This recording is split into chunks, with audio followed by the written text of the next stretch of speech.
America has shown unwavering support for Israel's war on Gaza. Critics say this highlights its double standards and could be a turning point in the world order. Is the US strategy short-sighted? What damage could the war inflict on America's global standing? This is Inside Story.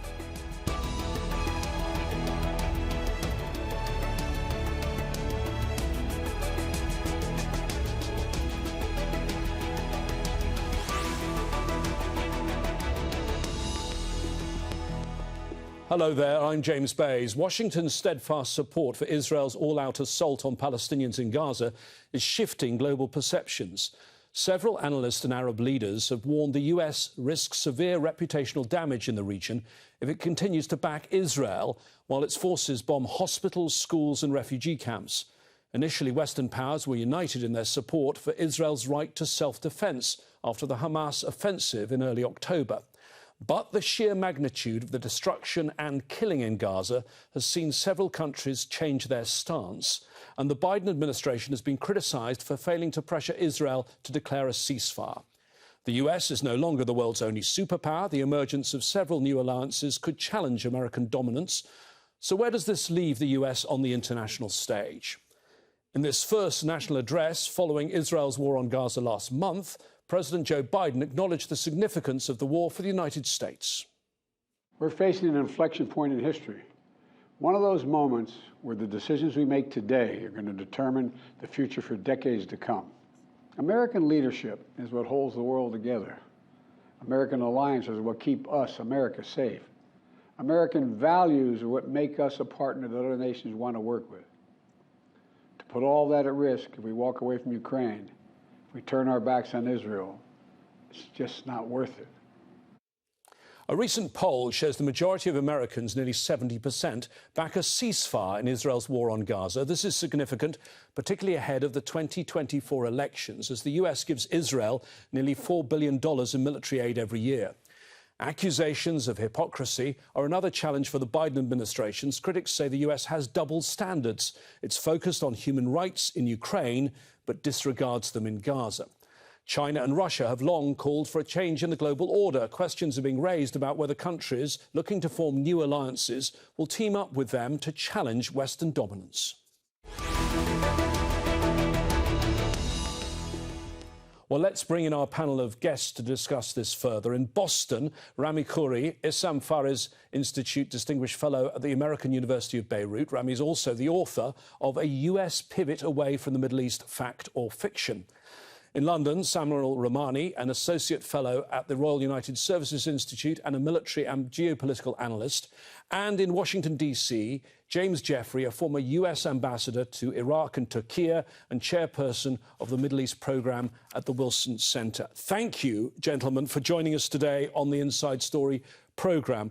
We just heard President Biden there. Let me just remind you what he said. We are facing an inflection point in history, one of the moments where the decisions we make today are going to determine the future for decades to come. He was speaking 4 weeks ago on October the 20th. Ambassador Jeffrey, I'm going to call you James from now on. Do you agree with him? I do. Why? The core American role in the world since 1947-48, and we have had many different roles, is to maintain a global collective security system to ensure that major global actors do not start snuffing out states, destroying, or to use Hamas's language, extinguish other nation states, because that puts us down the road to World War I and World War II. That is the most important issue for U.S. foreign policy. Joe Biden sees it, and he's absolutely right. OK, Rami Khouri, that was 2 weeks into the war. We're now 6 weeks into the war. Rather a lot has changed. The death toll in Gaza has risen dramatically. It's not even being counted anymore. Israel has besieged hospitals and raided the biggest one. Israel's also displaced two-thirds of Gaza's population. And the UN is now saying there's the risk of starvation and chronic disease. Do you think Biden now finds himself on the wrong side of history? I think he probably does. I don't think Biden or American leaders really understand history. That's the real problem. They've had so little of it themselves in terms of global engagements other than military engagements and trade. And so there's a real problem in how the United States deals with the world. I've used the phrase that the U.S. deals with the world as markets or targets, markets for trade and targets to attack or to sanction. And the record of the United States since World War II has not been very good in terms of using its military in Vietnam and Afghanistan and Iraq and Syria and other places. So, and it supports these autocratic countries all over the third world. So instead of preserving the states, as Ambassador Jeffrey said, the United States is actually helping autocratic regimes hollow their states from within. If you look at places like Egypt and other places around the world that the U.S. supports severely, and we see the consequences of its all-out support for Israel, which is expanding tension and warfare, and the U.S. sending huge amounts of military hardware to the region. So there's a real problem in how the U.S. analyzes and engages with the world.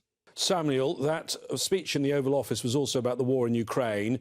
You've written the book, Putin's War on Ukraine. You're a chronicler of the last 20 months in Ukraine. We'll get to all the detail of that in a minute. But on the inflection point in history, do you agree with Biden?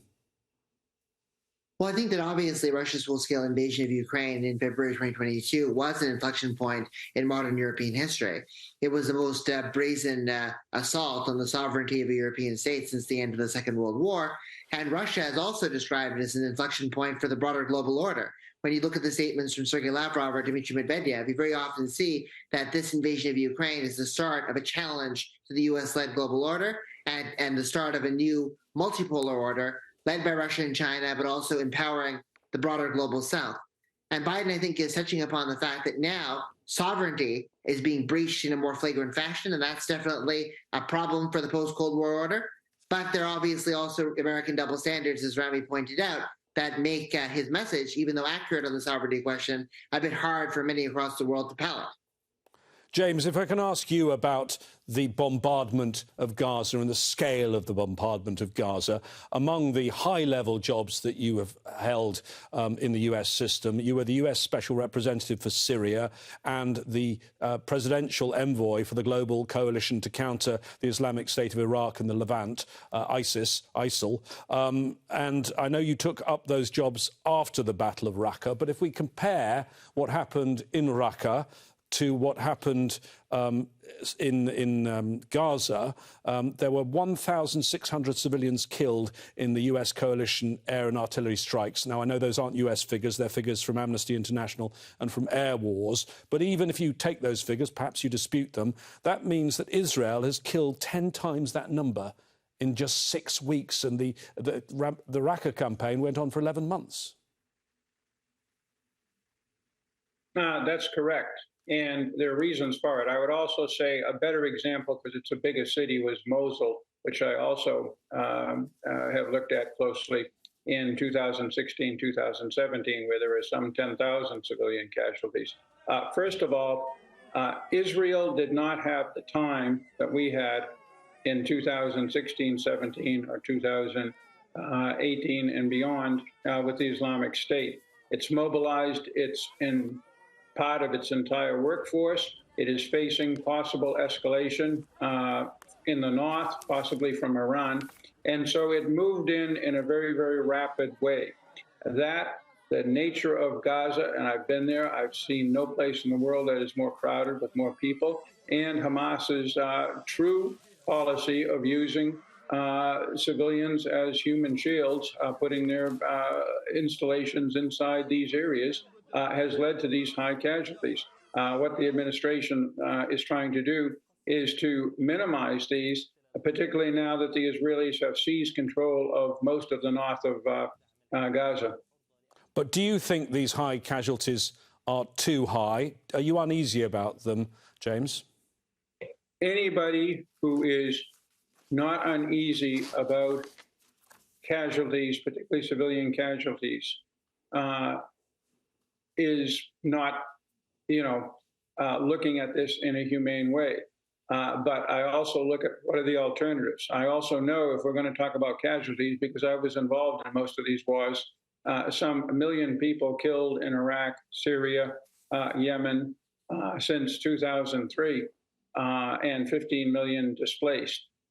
This is an extremely dangerous region, or it has been for the last 20 years, and it requires, as soon as possible, much more stabilization, much more security than we have right now. But of course, the US prides itself on respecting the rules-based international order, doesn't it, Rami? And some of those central rules are the rules of war, the Geneva Conventions. Isn't Israel, with its indiscriminate bombing, breaking those most fundamental of rules? Yes, clearly it is. And many respected international groups, independent, credible groups have said so. And people on the Arab side have broken these rules as well, and people in Turkey and everywhere. So this is very, very common. The problem is that these rules were made by victorious countries after World War I and World War II, and they really are not followed very diligently. Ambassador James was correct to say that, you know, in the last 20 years, we've had all these really messy situations in the region. But I would argue that in the last, one of the reasons for this is for the last 200 years, since Napoleon, we've had almost nonstop Western military direct intervention or manipulation of states and sovereignties, economic systems, military ties, and leaderships throughout the whole Middle East. So there's a real serious problem in the integrity and the efficacy of statehood and sovereignty and citizenship across most of the Arab countries and other countries in the Middle East, and foreign direct military involvement is one of the reasons for this, as well as local reasons, and particularly the continuation of 100 years of Zionist expansionism, settler colonial apartheid expansion, which has reached a peak now in Israel's policies, the government policies, not freelance rogues, the government's policies in Gaza and in the West Bank. So at some point, the world has to stop issuing platitudes and really get serious. If you want stability and peace, you have to do what happened in Northern Ireland and in Southern Africa and in a few other places where tough decisions were made to change existing patterns and policies and bring about real security and peace because it was based on justice for all. There's no sign of that in the region, and there's certainly no sign of it in the last 30, 40 years of the United States monopolizing Arab-Israeli peacemaking. And it would be a catastrophe if the U.S. again led the search for a permanent resolution after the fighting in Gaza and the West Bank, by the way, after it stops. James, I saw you smile or laugh when Rami was talking about settler colonialism. Why? For the last 200 years, Western military powers have moved into the entirety of the North and South America, all of Sub-Saharan Africa, and entirely of East Asia, except for part of China. And that's a reality all around the world, not just in the Middle East. Nowhere else do we see anything, I underline anything like the carnage we have seen in the Middle East. Not just the last 20 years, but think of the 1980s with the Iran-Iraq war, with the Soviet intervention in Afghanistan and other conflicts. It is an extremely unstable region whose political leadership and possibly outside intervention is not worthy of the people who are suffering uniquely in this region. Now, I've had on this programme in the last 6 weeks, we don't have an international lawyer here, but I've had one on many, many days, and I haven't yet found one who doesn't believe that Israel is probably breaking international humanitarian law, in other words, committing war crimes. Samuel, you're there in London. Are the US's allies getting uncomfortable about this? Well, I think that we're starting to notice, obviously, some efforts to distance from U.S. policy towards Israel, the unconditional support. I think early on within the European Union, there were a few voices like Ireland and Spain who are really calling for an immediate ceasefire, or really challenging Israel's conduct in Gaza. And now we're seeing more countries follow that way. I think Emmanuel Macron's vote against the United States in the United Nations General Assembly over the Arab peace resolution that was sponsored by Jordan, and then comments about the killing of children and women is suggestive of that rift. even in Britain itself, I think the dismissal of Suella Braverman was largely also linked to this kind of unconditional support for Israel being challenged to some degree. And Britain has also been a bit more cautious, certainly voting against the U.S. on the settlement issue, abstaining on other resolutions. So there definitely is frictions within the Western alliance bloc, but those frictions really haven't boiled over. There's only a small number of states, like Spain and Ireland, that are still calling for a ceasefire within the collective West. Now, Biden, as commander-in-chief, has sent an armada to the region. By my count, it's 2 aircraft carriers, at least 10 warships, a nuclear submarine, a detachment of Marines and numerous fighter aircraft. But if he's trying to look strong, the problem is that every time he says something to Israel, Israel is not listening on humanitarian pauses, on bringing more aid in, on bringing fuel in. Now, finally, they're going to allow a little bit of fuel on what happens at the end of this, bringing the Palestinian Authority in. Would you agree, Rami? Yeah, I think there's a real dilemma for the United States that it is the only country that Israel really trusts. Therefore, it has to be centrally involved in any kind of effort for peacemaking that might be revived. But the dilemma is that it's also the major backer of the barbarian policies that Israel, the medieval siege and destruction policies, starvation, that Israel is now implementing, and the settler colonial apartheid system that Zionism introduced into this region starting in the late 1880s and continues today. You see it in the West Bank and in Gaza. It's an extraordinary legacy of nonstop violence designed to oust the indigenous Palestinians, who were 94% of the population 100 years ago in Palestine. And the Zionist Israeli aim is to have a Jewish state. They succeeded. They created the Jewish majority state, but they haven't stopped. And this is one of the reasons that people in the Middle East, but also really most of the third world, most of the South, don't believe or trust the United States when it says we want a two-state solution. I wish the U.S. really did work for a genuinely equitable two-state resolution of the conflict that addresses the core needs of both sides. We've offered, the Arab world has offered that many times in peace agreements, peace offers. But the U.S. has a real problem. It can't be a peacemaker if it's the principal backer of the war maker. Your views on that, James? He certainly has a point with this Israeli government. It is hard to imagine a government that has views more different than those of Joe Biden. But I would say that that's this government. There's a history to this. The United States did support very strongly the Oslo Accords, and President Bill Clinton put much of his presidency on the table to try to get one.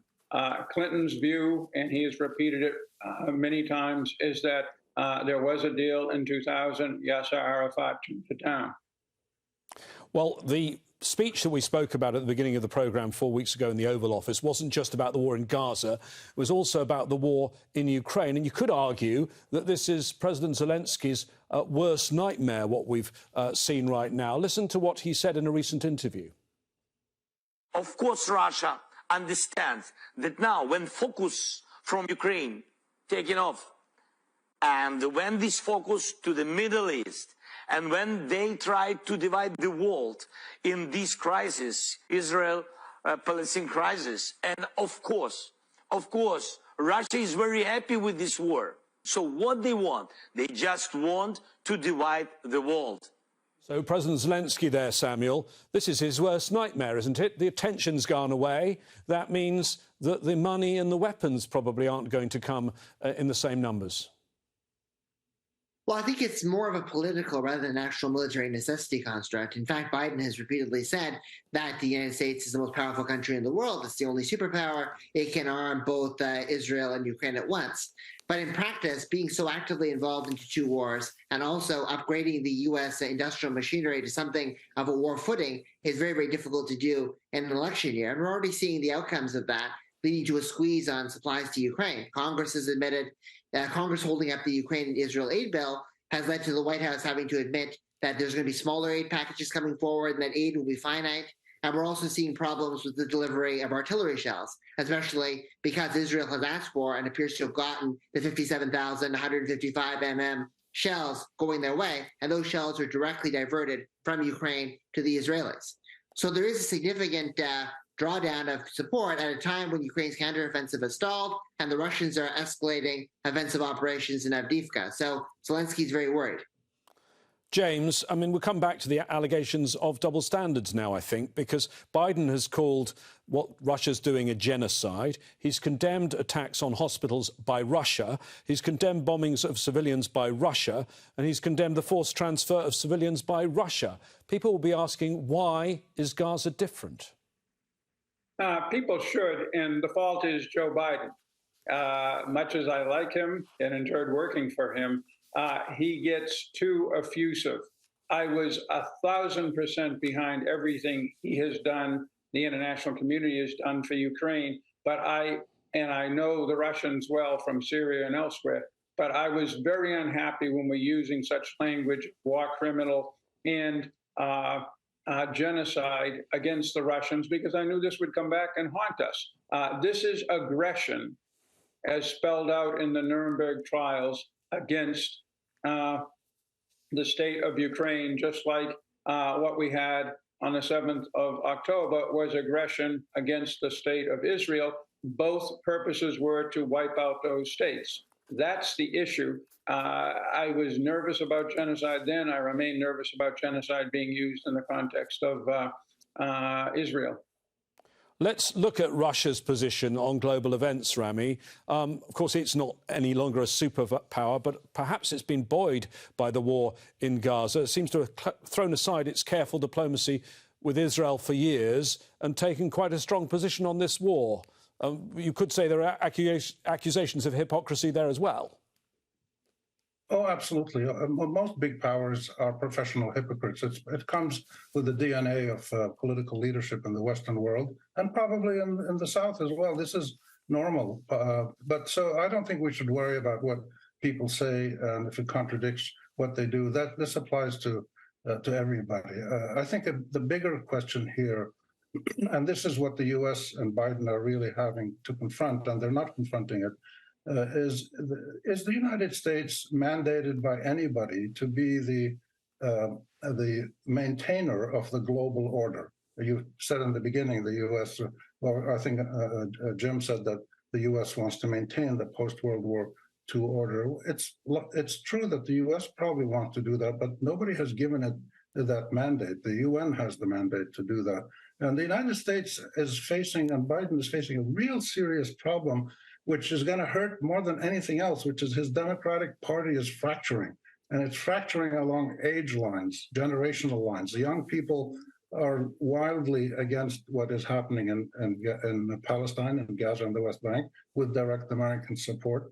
And the pressures are going to impact the Democratic parties and Biden's electoral fortunes in the elections likely next year if things don't change. So we have domestic pressures, we have international pressures, and I don't think the United States leadership has the ability to address these issues in any coherent way. It'll continue to bring in the Navy and the Air Force and send in the special forces and talk in apocalyptic ways about its God-given mission to support good people in the world. So this has very little credibility anymore, but the world can't do much about it when the United States uses its power the way it does. So we need a much more sophisticated global coalition of like-minded, decent countries. And the U.S. is a decent country, except when it comes to its foreign policy, which is military-based and supporting autocrats. But we need a better international mechanism to achieve global order, and that can only be based on social justice and equal rights for all parties. And this is not what Israel and Zionism are about, and this is not what the United States has supported in practice. In words, of course, they support it. In practice, they don't. James, I don't want to, I'm coming to it right at the end, but I don't want to leave China out of this discussion. It is the other major power in the world. How do you think China sees the war on Gaza? Because traditionally it's not been its sphere of influence, but we have seen them involved in the region, particularly with regard to the rapprochement between Saudi Arabia and Iran.